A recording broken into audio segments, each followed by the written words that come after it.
If you're here because of the thumbnail, let me know. Hi, I am William Hohen, and here's actually 8 short games I've been playing for more than 50 hours. I wanted to make a top 10 because top 10 is, it's selling best, but I could only find 8. I would have had to go into like old SNES games, and I didn't want to do that. I wanted to take like current games, current short games you can play in under 10 hours, but that I've played for more than 50. So it's just an excuse to talk about games, really. So let's go on the first game, which is the best game ever made, ScourgeBringer. ScourgeBringer is a super fast-paced roguelite, and it takes, I've been speedrunning it, and without any skips, because there's no real skips in the game, but anyway, I can complete the game in 14 minutes, so it is not a long game. But I started playing it on mobile, and then I ended up getting all the achievements. And then I really liked the game. So I got it on sale on PS4, and then I platinumed the game. And then I switched to PS5 and realized that the trophies on PS5 are not the same as on PS4, and so I platinumed it again. And then I started speed running it, and I probably have something like 200 hours in ScourgeBringer since last year. I just love the game. It's crack cocaine, man. Pressing the button is so satisfying, and the soundtrack is crazy good. I like how it feels, I like how it sounds, I like how it looks. ScourgeBringer is a banger. And even though it's a short game, I've been playing it for a very long time. The second game on the list is Afterplace. Afterplace started on mobile. It's getting a Steam release very soon. It's an open world Zelda-like with the most charming NPCs you'll ever meet. And the game has a bunch of different endings, a bunch of secrets to discover, and I ended up playing it again and again and again. The first time you play the game, you should beat it in 6 to 8 hours. But then I've played it again and again and discovered new dialogues, even new sections in the game, new ways of playing it too. It's a crazy good game. It's just so fun to be in that world and interact with those NPCs and look in every nook and cranny to find all the secrets. I've been playing Afterplace for way more than 50 hours, even though it's a pretty short game. The third on the list is Air Twister. Air Twister is a rail shooter made by Yu Suzuki, which is the guy who made the Shenmue series, and it's a very weird game because I've played it on Apple Arcade on mobile, but it's also available on Switch, PC and PS4, etc. And the game is very short. A run is 30 minutes, but I've been playing again and again and again. I must be pretty close to 100 hours. Because there's a bunch of things to unlock, new costumes to unlock, new weapons to unlock. As you play the game, you get those stars when you defeat enemies, and this is the currency to buy new stuff. And I unlocked everything, and then I started to do some achievements stuff. And then I practice really hard to get the one-hit death run, which is, you have to go to the whole game without getting hit once. And I got it. And since then, I kept playing it. The soundtrack is like a Queen-like type of soundtrack with vocals, and playing the game is kind of listening to a music album.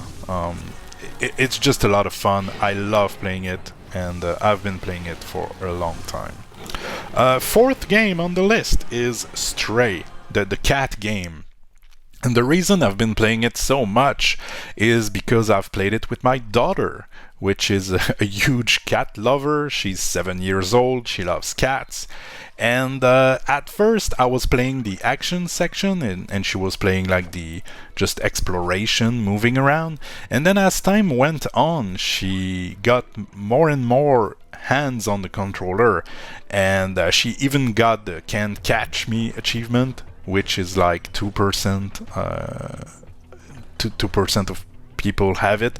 It's you have to go through a certain section of the game without getting hit once by the little zerk, the little creatures that want to pretty much eat you. And so we've been playing it together. It's kind of our game that we play, and we just pass the controller to each other, and we explore the game, and we have a lot of fun with Stray. We've been playing it for a very long time.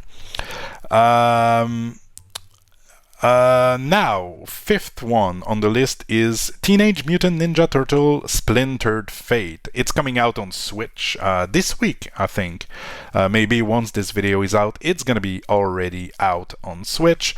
It's a roguelite. It's like Hades, but with the TMNT in the TMNT universe. And to be completely honest with you, I think it's better than Hades. And I've replayed Hades recently, and yeah, there's something in that game that just don't stick with me.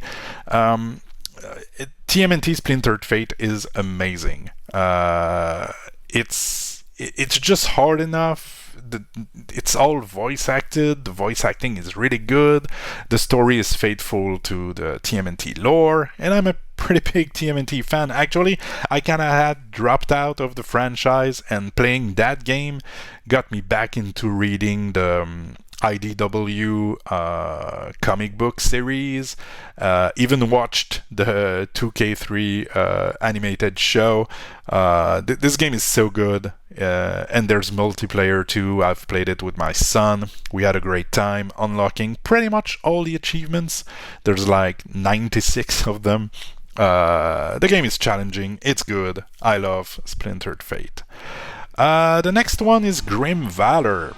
It's available on Switch and mobile. It's not a Metroidvania. It has some Metroidvania elements, but it's really a hack and slash side-scroller action game.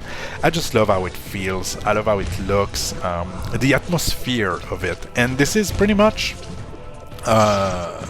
this is a game I've played a lot on the channel. I used to do streams of Grimvalor. I did many streams of Grimvalor. It just feels so good to play. I don't have any other, reason to do it. It's a very short game. Well, very short. You can get through it in 6 to 10 hours, and yeah, the new game plus is amazing. It shuffled out the map, gives you a new weapon and new trinkets. It's just overall very good. Then we have Wanted Dead. It's a 8-hour hack and slash action game made by some people from Team Ninja who made Ninja Gaiden. It's there's some like PS2 jank in it. You alternate between slashing and shooting firearms, and the game is super difficult. The hardest difficulty is called Japanese Hard.